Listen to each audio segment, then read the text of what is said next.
When we talk about the United States, we always think of opportunity, freedom, and American dream. But behind the image of success lies a more complex story. Today we are breaking down several powerful statements that reveals deeper truth about the United States of America. Truths that continue to influence lives, policies, and global perception. So sit down, relax, grab popcorn, and get ready for the shock.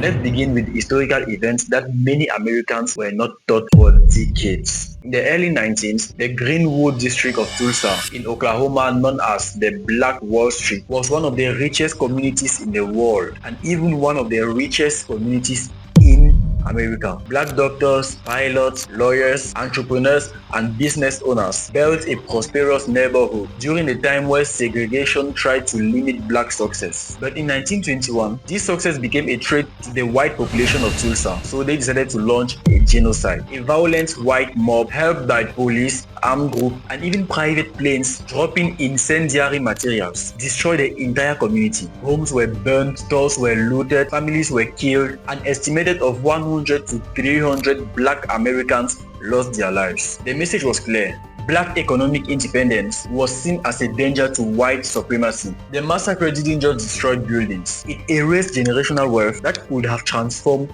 thousands of black families for generations.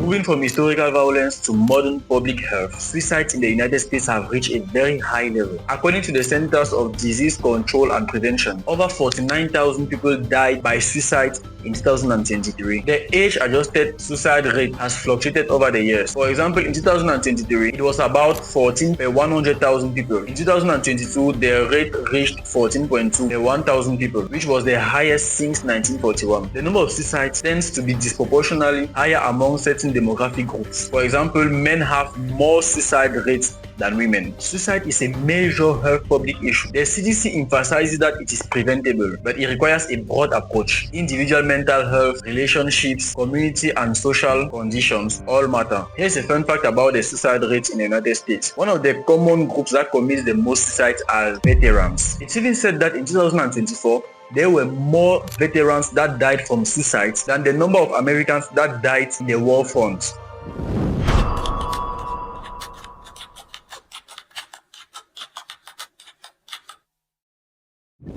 America imprisons more of its society than any other nation. Take note that American population represents something like 1.9% of the world's population, but actually 20% of the world's prisoners. That represents something like 2 million people in prison in the United States. The roots go back to the 13th Amendment of 1865, which abolished slavery except as punishment for crime. By the 1970s, the war on drugs exponentially increased incarceration rates. Private prisons like CoreCivic and GEO Group turned human sufferings into profits. Inmates work in manufacturing, agriculture, and firefighting, often earning less than $1 per hour. The US prison system reflects a society that profits from inequality, racial bias, and punitive law enforcement.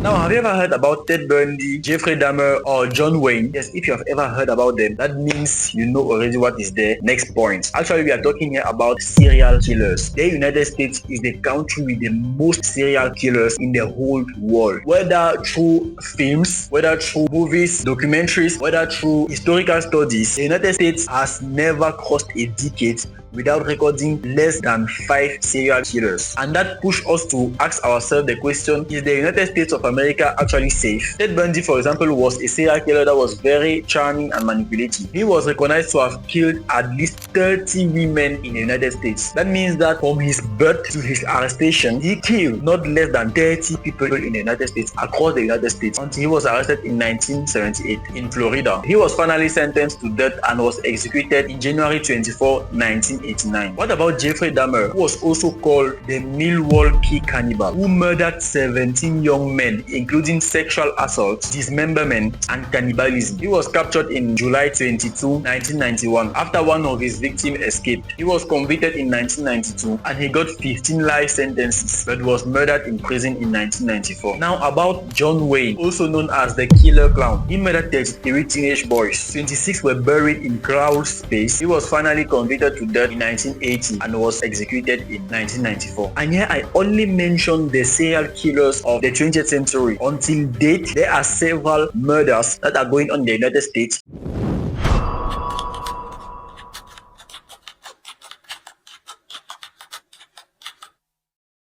Despite high healthcare spending, millions of people in the United States die from preventable diseases. Rural hospitals are closed, environmental hazards like Louisiana's Cancer Alley increased mortality, life expectancy decreased, particularly in marginalized communities.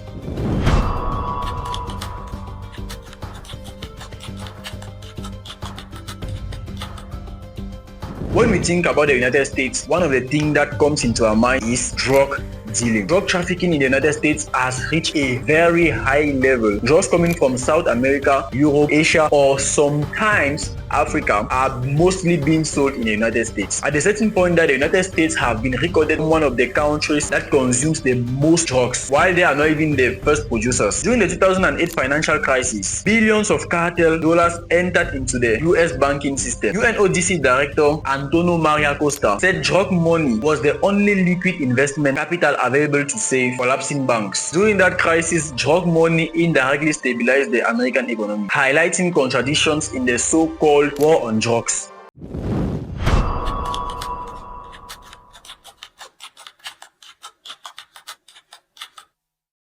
The United States have a very complex criminality landscape. Certain violence crimes like mass shootings are far more common than in other wealthy nations. The presence of over 400 million firearms contributes to high homicide rates, but the general perception inside and outside the country remains America is a place where violence feels close.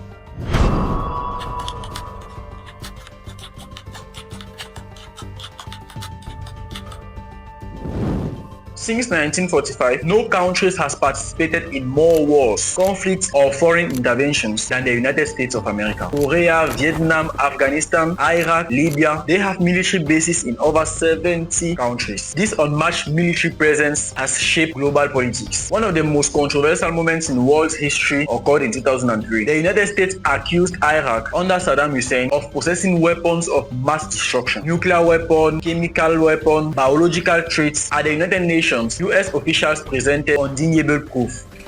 I cannot tell you everything that we know, but what I can share with you, when combined with what all of us have learned over the years, is deeply troubling. What you will see is an accumulation of facts and disturbing patterns of behavior. The facts in Iraq's behavior demonstrate that Saddam Hussein and his regime have made no effort to disarm as required by the international community.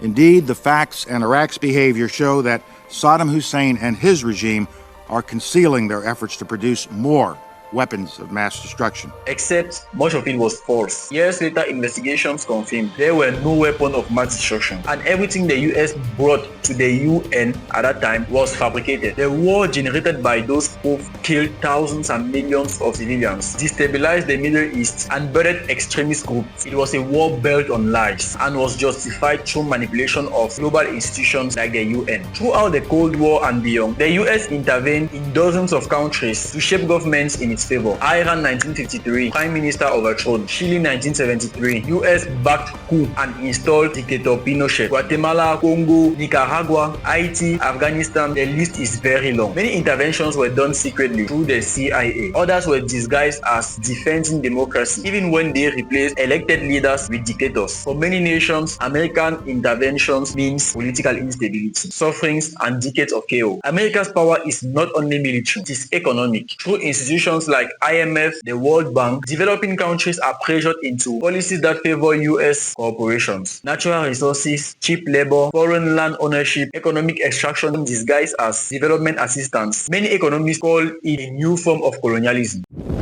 So guys, we are done for today. We are done for this video. Hope it was interesting for you, and thank you to have reached until this level. Yeah, it was touching, and we're presenting the 12 things that you probably didn't know about the United States. See you later, guys. Ciao.